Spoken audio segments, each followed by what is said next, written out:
Quand on pense entrepreneur, on a tous un peu cette image en tête, non? Des étudiants brillants dans une résidence universitaire, une idée de génie, des nuits blanches. Les pizzas froides. Exactement. Et à la fin, le succès, la gloire, la fortune. C'est le grand mythe. Mais la réalité, pour la plupart, elle est bien plus brutale. L'auteur du livre qu'on explore aujourd'hui, Eric Ries, il commence avec une image très très forte de ça. Le souvenir de l'échec de sa première start-up. Il se revoit sous une pluie battante en train de hurler sur son associé. Hmm. Il n'arrive même plus à se mettre d'accord sur où aller. C'est le chaos, l'effondrement. Et cette scène, malheureusement, c'est le quotidien de milliers d'entrepreneurs. La plupart des startups échouent. Et même la plupart des nouveaux produits, même lancés par de très grandes boîtes, ne percent jamais. Le point de départ du livre, c'est de dire que la cause, c'est souvent pas un manque de talent ou d'argent ou même de persévérance. Le vrai problème, c'est l'absence d'un processus, d'une méthode adaptée à l'incertitude. On plaque des méthodes de gestion traditionnelles sur des projets qui sont tout sauf très visibles. C'est comme essayer de naviguer en haute mer avec une carte routière. C'est exactement ça. Ça ne peut pas marcher. Ça. Comment on transforme la création d'entreprises qui ressemble un peu à un art mystérieux en une discipline presque scientifique? C'est ça la promesse du Lean Startup.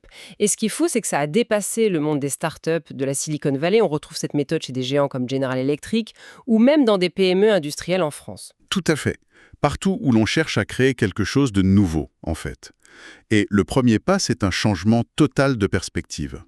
On pense souvent que le but d'une start-up, c'est de fabriquer un produit ou de gagner de l'argent. Selon cette méthode, ce n'est pas l'objectif premier. L'objectif numéro 1, c'est d'apprendre. Apprendre le plus vite possible comment bâtir une activité qui soit viable et durable. D'accord, apprendre. Mais concrètement, comment ça se passe? On ne va pas juste s'asseoir et philosopher. Il faut bien faire quelque chose. Bien sûr. Et c'est là qu'intervient le cœur de la méthode, son vrai moteur. Une boucle de feedback en 3 temps. Produire, mesurer, apprendre. C'est un cycle. Produire, mesurer, apprendre. Et il faut le parcourir le plus vite possible. Alors, décomposons un peu. Produire, ça veut dire quoi? Construire la version finale du produit? Non, et c'est vraiment le point crucial. Produire ici, c'est transformer les idées en un produit, minimal. Juste ce qu'il faut pour le mettre entre les mains de vrais utilisateurs. D'accord. Ensuite, mesurer. Là, il s'agit d'évaluer leurs réactions, mais de manière rigoureuse. Pas en leur demandant s'ils aiment le produit, mais en observant ce qu'ils font vraiment avec. On collecte des données concrètes? Voilà. Et enfin, apprendre. On analyse ces données pour prendre une décision. Est-ce qu'on continue sur cette voie? On persévère?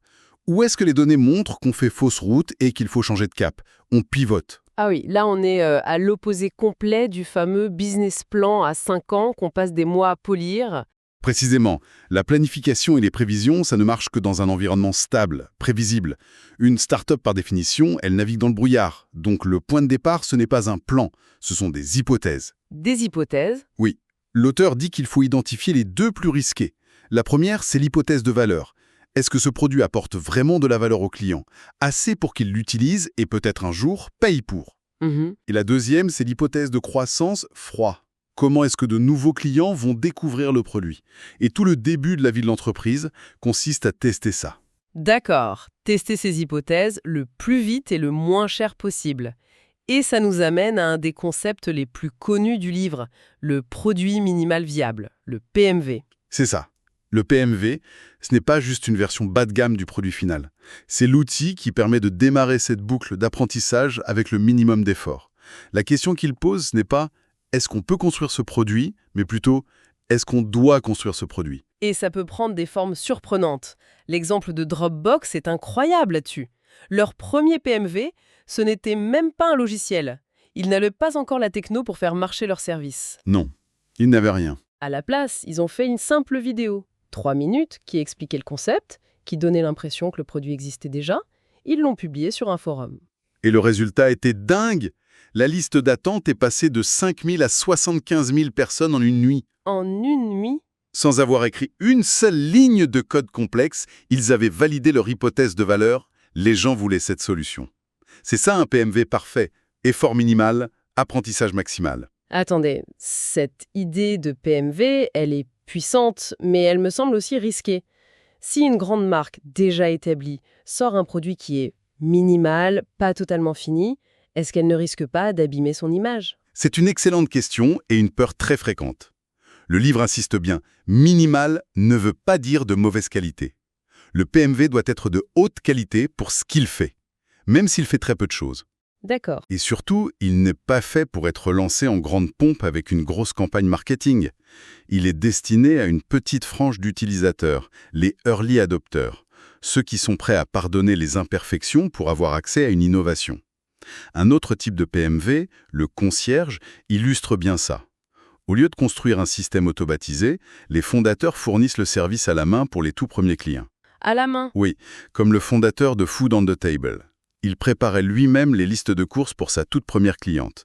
C'était un travail énorme pour lui, mais il a appris en direct ce qui avait vraiment de la valeur pour elle.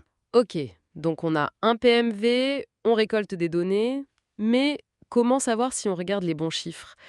C'est facile de se mentir à soi-même, non? De choisir les stats qui nous arrangent. C'est un piège énorme. L'auteur appelle ça les indicateurs illusoires. En anglais, les vanity metrics, des chiffres qui flattent l'ego, mais ne disent rien sur la santé du projet. Par exemple? Le nombre total d'inscrits. Ce chiffre, il ne peut qu'augmenter, donc il est rassurant, mais il ne dit pas si les gens utilisent vraiment le produit. Je vois. C'est le piège des réseaux sociaux, ça? Avoir 100 000 abonnés qui n'interagissent jamais, ça ne vaut rien face à 1000 fans passionnés. C'est la même idée. Exactement. Et pour contrer ça, la méthode propose la gestion analytique de l'innovation. Il faut se concentrer sur des indicateurs décisionnels, ceux qui mesurent un lien de cause à effet. Et un des outils les plus puissants pour ça, c'est l'analyse par cohorte. Des cohortes? Oui. Au lieu de regarder le total, on analyse le comportement de groupe. Par exemple, on compare les utilisateurs inscrits en février avec ceux de mars, après une modification du produit.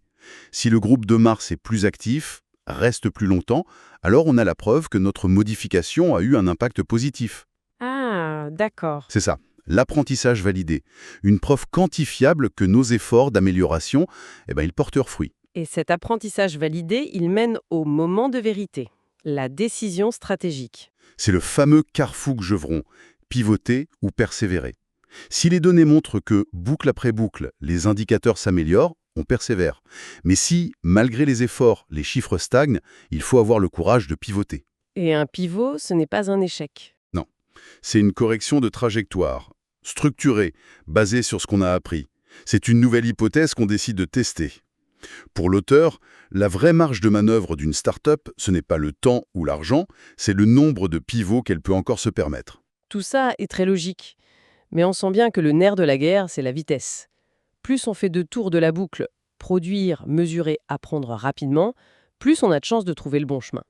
Comment on accélère ça? C'est là que le livre s'inspire énormément du monde industriel et surtout du lean manufacturing de Toyota.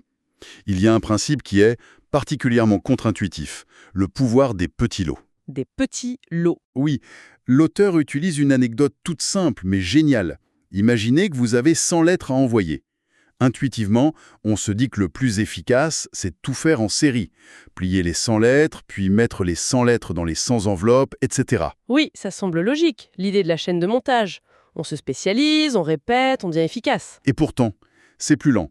C'est plus rapide de traiter chaque lettre de A à Z, une par une. Je plie une lettre, je la mets dans l'enveloppe, je colle le timbre. Et je passe à la suivante. Ah bon? Oui. Imaginez que vous vous rendiez compte à la 99e lettre que vous avez mal pliée et qu'aucune ne rentre dans l'enveloppe. Ah oui, là, il faut tout recommencer. Voilà.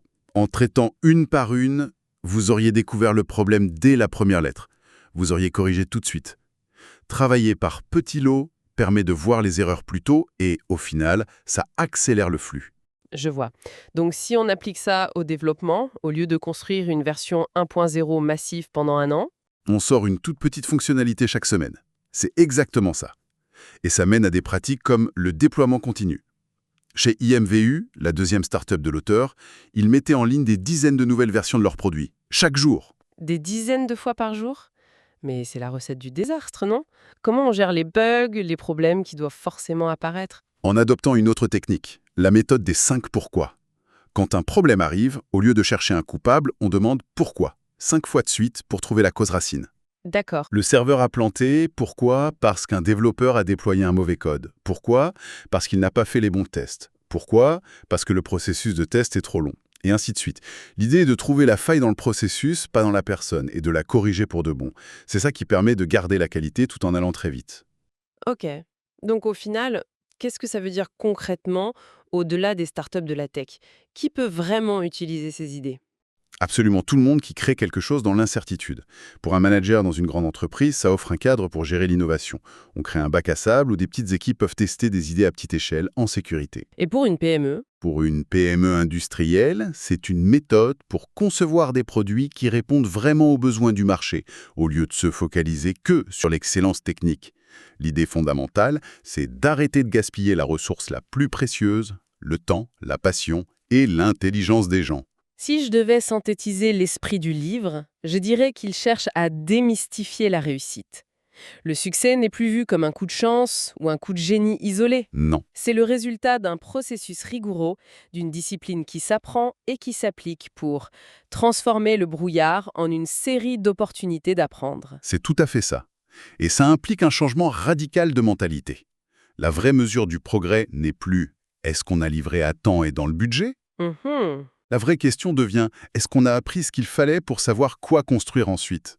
Mesurer le succès par la quantité d'apprentissage validé et non par la quantité de fonctionnalité.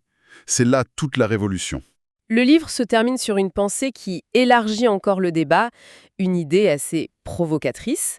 Si cette méthode est si efficace pour mesurer la création de valeur durable dans une entreprise, pourquoi ne pas l'appliquer à une échelle beaucoup plus grande? C'est une idée vertigineuse. L'auteur lance le concept d'une bourse de valeur à long terme. Imaginez un marché boursier où les entreprises ne seraient plus évaluées sur leurs profits trimestriels, ces fameux indicateurs illusoires à grande échelle. D'accord. Elles seraient évaluées sur leur capacité prouvée à innover sur le long terme, en utilisant justement les principes de la gestion analytique pour démontrer leur progrès. Ça récompenserait une toute autre vision. Complètement. Et ça nous laisse avec cette question en suspens. À quoi ressemblerait une économie où l'innovation durable serait la principale mesure du succès?